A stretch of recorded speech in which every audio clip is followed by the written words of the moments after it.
Hello guys, ഇന്ന് ഞാൻ ചേച്ചി മടപ്പള്ളി പ്രിൻസ് ചേച്ചിന്റെ വീട്ടിൽ പോവാണേ. പോന്നതിന്റെ ഭാഗമായിട്ടുള്ള കുറച്ച് കരച്ചൊരു സ്നേഹപ്രകടനമൊക്കെയാണ് കാണുന്നത്.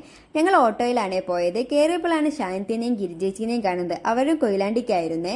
അങ്ങനെ ഞങ്ങൾ കൊയിലാണ്ടെത്തി കുറേ ടൈം വെയിറ്റ് ചെയ്തപ്പോഴാണ് കണ്ണൂർ തലശ്ശേരി ബസ് വരുന്നത്. ബസ് കയറിയപ്പോഴാണെങ്കിൽ അവസ്ഥ എത്തും. അങ്ങനെ എങ്ങനെയൊക്കെയോ ഞങ്ങൾ മടപ്പള്ളി എത്തി പെട്ടെന്ന് തന്നെ ഓട്ടോയിൽ കയറി. ഇതാണ് വീട്. ഈ കാണുന്നതാണ് പ്രജി ചേച്ചിയും സാധ്യമൊക്കെ. പിന്നെ ഞങ്ങൾ വെയിറ്റ് ആക്കാൻ നിന്നില്ല. പെട്ടെന്ന് തന്നെ ഞങ്ങൾ ഫുഡ് കഴിച്ചു. നല്ല സദ്യയായിരുന്നേ. നാളെയാണ് സുജേഷ് ഏട്ടന്റെ അച്ഛന്റെ ശ്രാദ്ധം. അതിന്റെ ഭാഗമായിട്ടുള്ള ഒരു ചെറിയൊരു പരിപാടിയായിരുന്നു ഇന്ന്. അദ്ദേഹത്തിന്റെ അച്ഛൻ സുരേന്ദ്ര മാഷ് നല്ലൊരു എഴുത്തുകാരനാണ്. ഏകദേശം 30 നാടകങ്ങളും കുറെ ചെറുകഥകളും നോവലുകൾ എഴുതിയതായിരുന്നു. ഇതൊക്കെയാണ് അദ്ദേഹത്തിന്റെ പുസ്തകങ്ങൾ. പിന്നെ ഞങ്ങൾ കുറച്ച് ഫാമിലി ആയിട്ട് ടൈമൊക്കെ സ്പെൻഡ് ചെയ്ത് എല്ലാവരോടും യാത്ര പറഞ്ഞ് ഇറങ്ങുകയാണ്. തിരിച്ചു വരുമ്പോൾ ഞങ്ങൾ പ്രതിഷേധിന്റെ കൂടെ മിനീഷേറിന്റെ കൂടെ ആയിരുന്നു വന്നത്. പിന്നെ ജാനി പറഞ്ഞ മുട്ടായൊക്കെ ജാനിക്ക് വാങ്ങി ഞങ്ങൾ വീട്ടിലെത്തി. അപ്പം ഇനി അടുത്ത വീഡിയോ ആയിട്ട് കാണാം. Bye bye.